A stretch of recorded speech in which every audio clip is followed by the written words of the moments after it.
Welcome, everybody, to the Strike Eagle podcast. I'm your host, Irving Hill, and today we got Cole Randall, who is a Air Force, 6-year Air Force veteran. He was a weapons troop. He is now the owner of Precision Leadership and is a John Maxwell certified leadership coach. Cole, how are we doing today? Doing phenomenally well. Thank you. Appreciate having me here. Thank you, Irving. Hey, thanks for coming on. So tell me, I guess we'll trade ward swords. Tell me about your time in the Air Force. How did that go for you? Terrible and wonderful all at the same time. I'm sure you understand fully. Oh, yeah. Especially being on the flight line. It's like, yeah, I wholeheartedly understand that statement. Oh, yeah. It was good. Joined Air Force at 2016. I was from Texas, Montgomery, Texas, so it's an hour north of Houston. Okay. And when in 2016, I decided to join the military, and I got stationed at Eglin Air Force Base here in Florida, and I stayed there my full term of 6 years and never left, other than like some TDYs and stuff. And in that process, my military career primarily was as a weapons troop or armament, and so we loaded munitions on top of in the F-35, and then it kind of progressed. I went to communication division for about a year and 4 months. And that communication division was basically like an office life. So it was like a break from the flight line. It was awesome. That was the highlight of my military career, going from the flight line to the office job. And then I went back to the flight line as a staff sergeant, and then I started leading crews and leading people there. And next thing I know, just went through a lot of certifications in the military. Ended up getting certified with the Maxwell leadership team, John Maxwell, certified coach, trainer, and speaker. And then also through the military, they offered the Six Sigma Green Belt certification. I didn't know you were a green belt. Okay. Yeah, the military paid for it. That's awesome. It's very expensive training. If you're aware, it's over $3,000. Yeah. And the military paid for that. It was very extensive, so I got certified as a green belt. And then, the Air Force at the base that I was at, they actually had a specific leadership training that they did. And in that training, I ended up acquiring over 13 leadership certifications over a broad area, leadership, management, coaching, mentoring, and other things similar to that as well. And so when you became a staff, that's when you noticed the need, and that's what drove you to do these things? No, I was developing my leadership as a A1C. Okay. I had a passion for leadership development, and it just kind of hit me in a certain way, and I really valued it, and I was blessed to have some good leaders.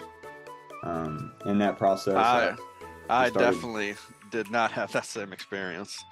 I just remember I've read a few John Maxwell books, like Tony Robbins, and I like reading leadership books. Mm-hmm. And every time I read something, I was like, man, they need to do that here. It's like, man, these yahoos, like, what kind of show are they running here? It's like, it was, so there's sad. a big difference between knowing and doing. Yeah. And I know that they go through all sorts of leadership, this and that, going to OTS and but it was just a too many Chiefs, not enough Indians kind of situation over at Test Squadron. I mean, we had 3 Chiefs just on day shift. Like, I had to stay away from that. It's like that. It was just a terrible situation. Right. So did you, like, before you even came in, were you just like loving? You wanted to be a coach, some sort of leader, do something like that? Like, no, walk me through that process, like how you even got there. Okay, so I was actually a CNC machinist, and before I joined the military, I loved CNC machining. I first went into college for welding while I was still in high school, and in the process of doing welding, I was also introduced to CNC machining, and I had a passion for CNC machining more so than welding, so I got out of welding after finishing college. Went into CNC machining for a company, and I started working there for 2 years and 8 months. Absolutely loved CNC machining, manual lathe operation, and mill operation as well. And in that process, I, felt the call to join the military, and I wanted to go Marines, didn't go, and it just step-by-step process. I ended up going to the last branch that I wanted to join, which was the Air Force. And I actually did not want to join the Air Force. I wanted to go in the Marines, but I felt the Lord was calling me to the Air Force instead. So I went into it. And I had a similar story because I wanted to be a Navy CB. Okay. When I was in high school, a guy that played video games with a lot, played a lot of Battlefield 2 with, he was a CB, and he was like telling me all these crazy stories of like building stuff in Africa, or like, oh wow, driving a bulldozer through a building that's full of Taliban. I was just like, oh my god, oh my god, how do you go from one extreme to the other? Like, this is crazy. That sounds cool. Yeah. Navy guy never called me, not one time. But I don't know how. I guess because I took the ASVAB in high school, the Air Force guy was right on top of it. He was like, hey, you want to do this? Like, you can be a fighter crew chief. Like, that's pretty cool. I was like, oh, that does sound cool. You're in the Air Force. You should work on airplanes. Yeah. Makes sense, doesn't it? Yeah. So tell me how, like, just the Air Force, being a veteran, like, how has that helped you in owning your business and running it? That's a good question.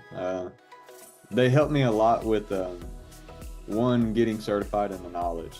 The fact that they paid for, I mean, that's huge.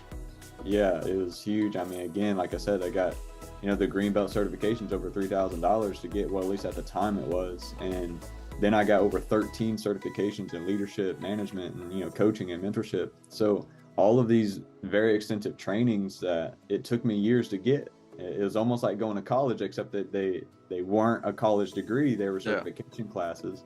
But from an A1C all the way to a staff sergeant, throughout the, my 5 to 6 years of, educating myself in that area, I was able to acquire all of these things. And I think I learned a lot from the military in the sense that, in the negative sense, to a certain degree, of what not to do as a leader.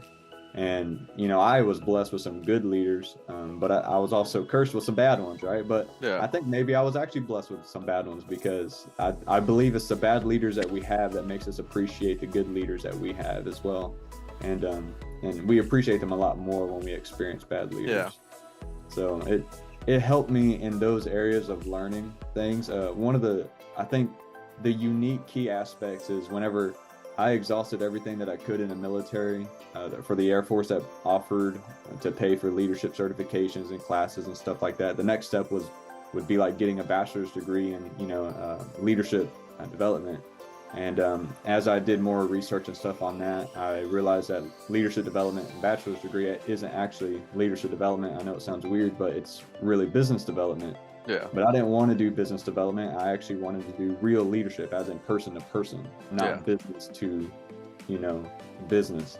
And so that's when I actually started looking at the John Maxwell team to become certified with them. And I realized that when they talk about doing leadership development, they actually mean it. It's person to person, being a leader for your people, and which is what leadership is. And it's not business development. Yeah. And so I decided that instead of going to college for business development, but they called it leadership development, I decided to go to the John Maxwell team, which again, I had to pay that. At this point, it was my own money. So it was no longer the military paying for me. I paid over $3,500 to go out to Orlando, Florida, get certified, take the courses, pass the tests and everything with the John Maxwell team, and to become certified as a leadership professional, coach, trainer, and speaker. And the beautiful part is, as I was doing all of this stuff, what the military gave me was the opportunity to implement what I knew. So it went from just knowing it to now doing it. And that's the hard part. It's like taking that knowledge and actually applying it. It's like, because like that transition, because like it's easy to just read a book and put it down. I was like, oh, like I read this leadership book. And I was like, it's a completely different sensation to actually apply the stuff. Like, it is. I used to I used to have these goals of like reading 50 books a year. And like I've gotten close a few times, like hit that 45, 47 threshold. That's awesome.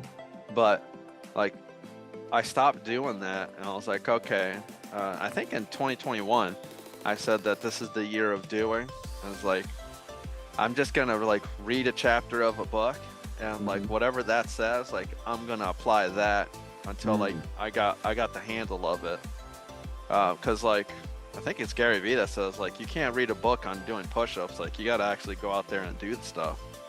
So like reading this stuff on like marketing or graphic design or leadership or just business development or anything like that, like if you're just reading, you're just watching videos, like you're in a state of this paralysis, and it like it really doesn't help you. To a certain degree, it can be very beneficial. It could also be very harmful to someone's self-esteem if you're not careful. I've noticed that if a lot of people who read books and they never actually implement any of the things that they learn, after some period of time, that what I've noticed in the clients that I work with is they're constantly educating themselves on things that they should be doing, but they're not doing any of the things. And what it does is it causes them to have a low self-esteem because they feel like they're failing because they're not implementing all of this knowledge that they're learning. Yeah. So, and it doesn't mean, I don't mean to say that you should stop reading and educating yourself. I think you should understand where you need to implement and what you need to implement and how important, that is, and focus on just those things. If you read one book and you implement one thing, you're winning. Yeah. And if you read 2 books and you implement one thing out of each book, hey, you're just prioritization. And I think that's what really matters, is not implementing all 10 things out of that book, but picking the one most impactful for you and implementing that thing is going to give you a huge step and advantage. So that's, Yeah, because like you got to fail forward. Like you got to try stuff. You ever read the book by John Maxwell called Fail Forward? I have not. Dude. Put that on the list. Yeah, so that's actually one of my favorite books. I listen to it because I typically listen to audiobooks while I'm driving, going from place to place. And that's the book I listen to every single year around my birthday, which is February. So my birthday present to myself is listening to that book, Failing Forward by John Maxwell. I'm gonna write that down. Because I like 12 Rules for Life by Jordan Peterson. Yeah, very good book. And one of my favorite rules is don't compare yourself to who someone is today. Compare yourself to who you were yesterday. That's a good one as well. I like that. Yeah, because like I'm 5 years in and like I know stuff. I do stuff. And like it's hard for some people, especially in our community, here in a small town. Like people think like, oh my gosh, like it's so overwhelming. So like I gotta do all this stuff. I gotta have a podcast. I gotta have a blog. Like this is digital marketing for my business. I was like, whoa, slow down. Like just pick one thing, just one thing, and like get a handle on that. It's like if you want to like throw a bunch of stuff out all at once, like that's fine if you have a team for it or if you have the patience for it. But like if you're already in your business, like that's really hard to do. So like if you're reading a leadership book and if you're comparing yourself to John Maxwell, Grant Cardone, Tony Robbins, or any of these other big name people, like you're messing up. It's like, okay, like how can I be better than yesterday? Like I did a coaching session with Sarah in accounting. Like I've heard a couple things about how she's answering the phones or whatever, like how she's handling customers. It's like our first session, I didn't think it went well. So how can I make it at least 1% better? Like what can we do? So like just, and it also like relieves some of that pressure. Because like, again, like if you're comparing yourself to who somebody is like 5 years, 10 years into their journey and you're on day one, like that's just harmful. And it can actually get you to not do something. Yeah. I'll never be able to get on their level kind of thing. Yeah. With them, they got, 1,000 followers or they got 10,000 followers. Like exactly. I got 20. It took them 10 years to get there, Yeah. Yeah, and then that when that imposter syndrome hits, it's like you were talking about, like that's hard. How do you as a coach, like, and a leader developer, like how do you deal with that? I'm sure you see that all the time. So I like working with people at the growth level that they're at. So a lot of times, I give you an example. I had a client. We were working together. We started getting together probably our second session. And the first session we talk about some goals and stuff that they want to achieve, and then the second session we just kind of make a list of everything, and then dial down one of the things that we can start moving on right now. And this guy, very good, very ambitious. He had a lot of ambition in him, and a lot. He has a potential to achieve all of it, and Mm-hmm. he knows that.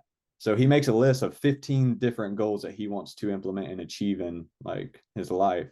And so I say, okay, we got a list of 15 things. Which one of these things, if you were to implement, this week, would give you the greatest, forward movement? And he says, one, no, dude, I'm doing all 15. I understand you're excited. You want to Yeah, do all of it. And I know that you can.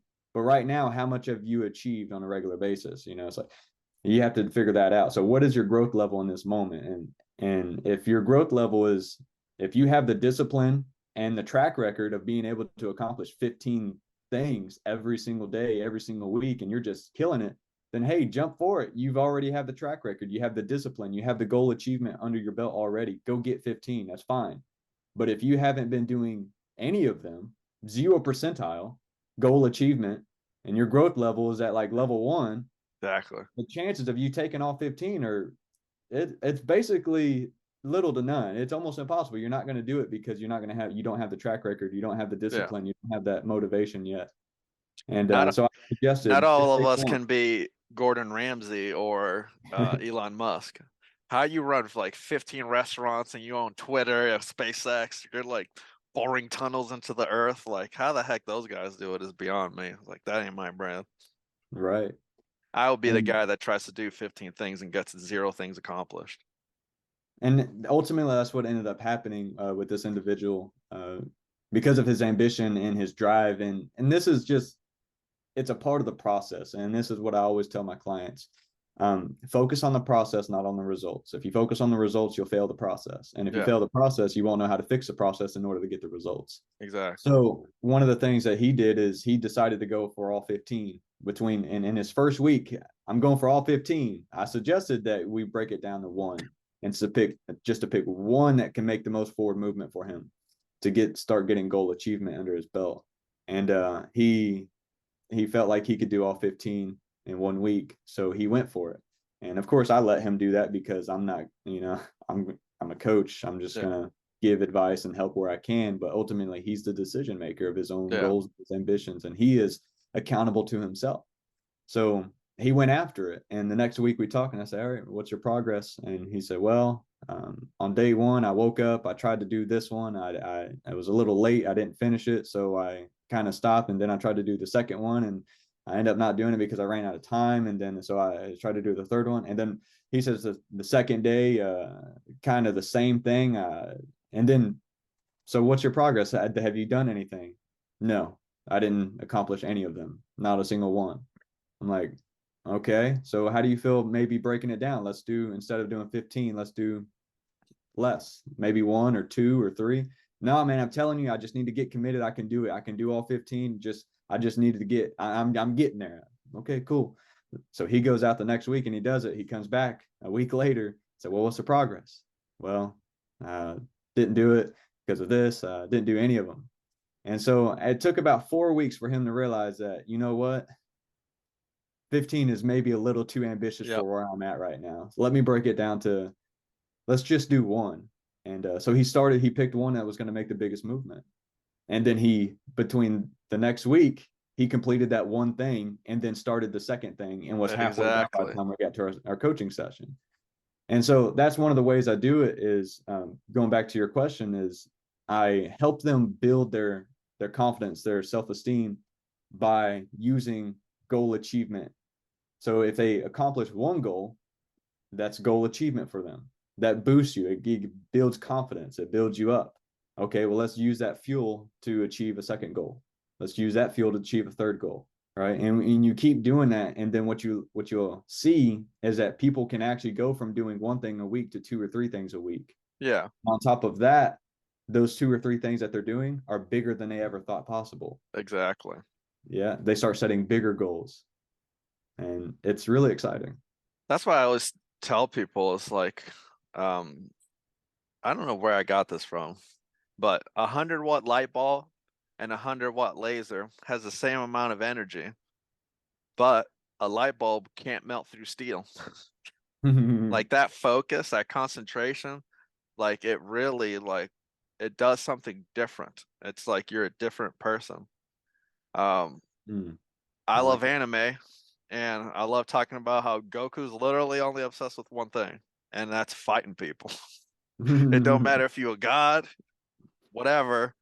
Yeah. Goku wants to fight you, and he wants to be the best fighter in the world. Yeah. You could say he's not a great dad. He's definitely not a great husband. He can't farm worth nothing, but he's the best fighter in the universe, or That's whatever. right. He can Um, protect his family. yeah, he can definitely throw some hands to protect his family. Yeah. But like, and I think that kind of plays into like in the past, like how we like you were a blacksmith and that was it. That was all you Mhm. did. Yeah. Like you That's weren't true. out there doing all this other stuff, like learning how to dance and blah blah blah. Like nah, like from the time you wake up to the time you went to bed, like you were just hammering away, doing Hmm. stuff. And the guys that were really good, like they're the ones that got obsessed about one thing. It's like, okay, you're a blacksmith, but what else do you do? I was like, well, I make swords really good. Well, why don't you just focus on making swords? It's like, all right. And I think that's one of the problems in our new world is like there's just so much crap. Mm. There's so much distractions. There's so many things that we feel like we need to be doing. We need to go to, well, this weekend I need to go to Coachella. Like, gotta shut the business down. Forget baking bread. Like, I gotta go to Coachella and go like, do my vlog thing. It's like, no, like, stop. Hmm. Um, and It's it true. can be hard. Same thing like in the military. Like, sometimes like if you just focused on your job, you would not be a good troop. You got to go to school. You got to have a high PT score. Like, if you want to get them firewall fives, like, you got to pull orphans out of a burning building. Like, if not, like, well, actually, when you were in, they didn't have that. So I don't know what the heck is going on now. Yeah. That's what I worked with. It was the same thing, man. Oh, it It's was okay. Oh yeah, the EPR is what we call it, right? Yeah, And enlisted, and oh yeah, you had to save the world 16 times, yeah, and it's outlandish and it's not true. It's false and stuff like that. So yeah, I get what you yeah. mean. Uh, on this podcast, we talk a lot about transitioning from wearing the uniform to, being a civilian, getting that DD 214. What's the Mhm. biggest piece of advice that you would give to somebody who's in that transition phase from throwing on the uniform every day to, just wearing some cotton Dockers? That's interesting. Um, Tricky question. Based on individuals, I would tell someone else completely different things and another person. Um, Of Depending course. on it, their situation, their background, what they're trying to go into, what they're trying to do. If they're trying to start a business or if they're just trying to go back into the civilian world and get a job. One thing that I really liked though was the opportunity of the Skill Bridge program.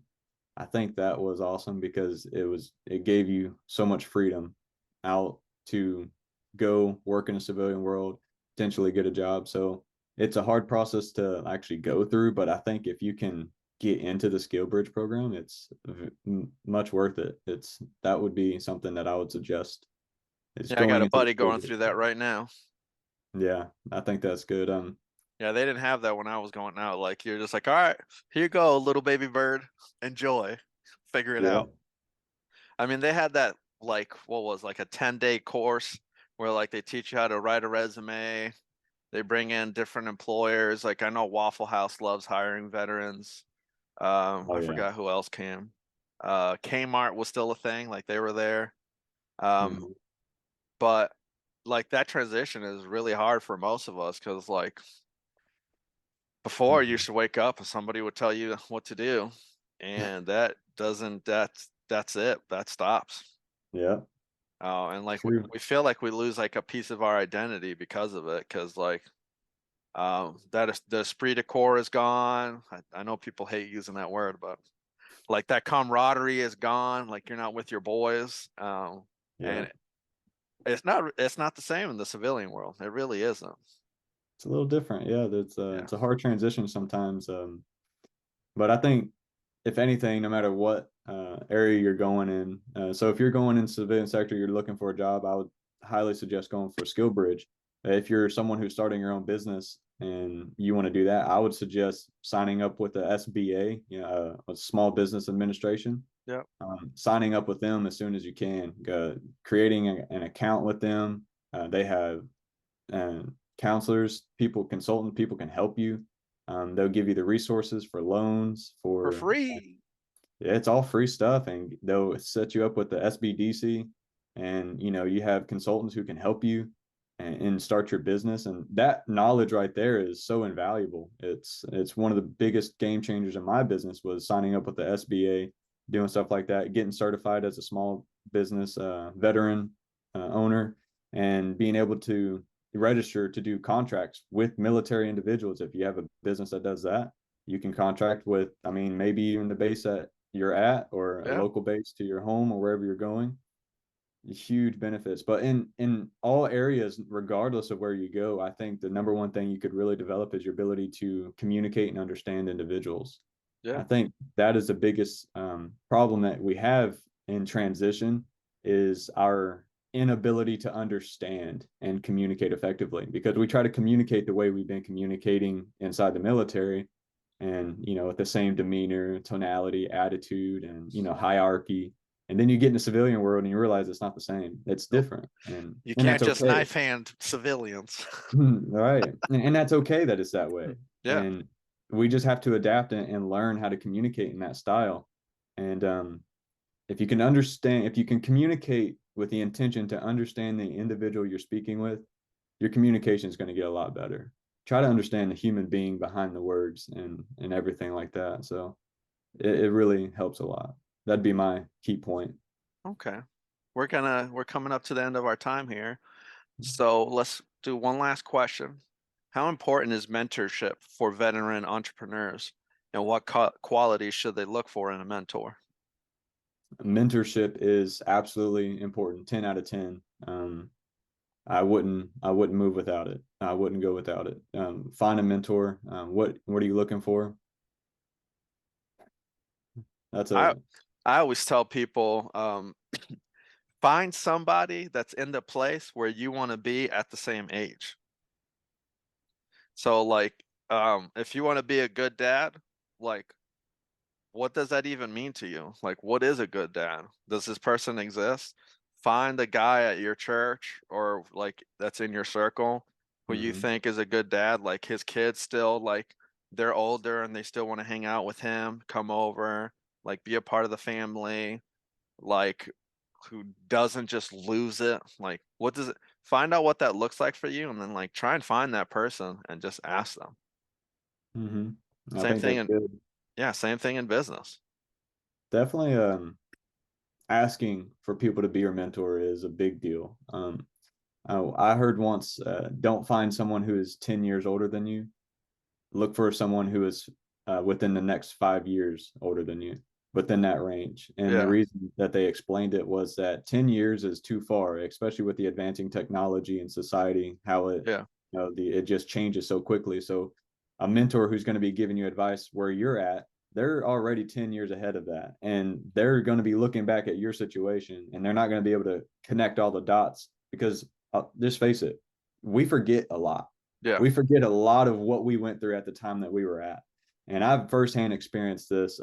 The negatives of having a mentor who's beyond 10 years is they're unable to really mentor me effectively because we're in so the economy is so different, yeah. society is so different, business technology is so different, people are so different now, generations, and they weren't able to really mentor me effectively. So when I found someone who was about 5 years ahead of me, and that may not even be age wise, but they are 5 years older in business or something like Yeah, that, but age does matter as well. And whenever I find them, they were able to give me pinpointed advice and direction because they had just went through it and they still remember exactly. what it was like. So that's one of the things I suggest. But find a mentor who's ahead of you, but it doesn't need to be an age. In fact, I have a mentorship program that I go through right now where I mentor people, and most of my clients, 95% of the people that I mentor are older than me, between 8 to 15 years older than me. But I'm able to mentor them in these areas because I've been where they're going to a certain degree, Exactly. whether it's leadership or communication and stuff like that. And so don't look at age alone. I would say that there's probably some younger people out there that could probably mentor you very effectively if you'd give them the chance. Exactly. Plus, like, just that difference in time is like, I remember trying to get a job within the last 5 years, and people are like, well, did you try to go to the business and drop off an application? I'm like, do you hear yourself? Like, what world? Like, that's not the world anymore. Yeah. And like, so somebody just being so far ahead of you, I was like, well, they started their business in the middle of the 2000s. Like, Yeah. that's a whole different world than what we live in now. Like, Yeah. so just like focusing on that and like just finding somebody that's just a couple steps ahead of you, like that's so helpful. And like, well, what's even step one right now? Like, how do I even start TikTok? Like, Yeah. should I even start an Instagram? Like, what am I doing here? Yeah. And just having somebody to like talk to, like bridge that gap and just like try and push you forward is Yes. the benefits of that is just huge. Yeah. Someone who will be a fire for your ideas and and your Exactly. goals and stuff rather than, putting it out. Yeah.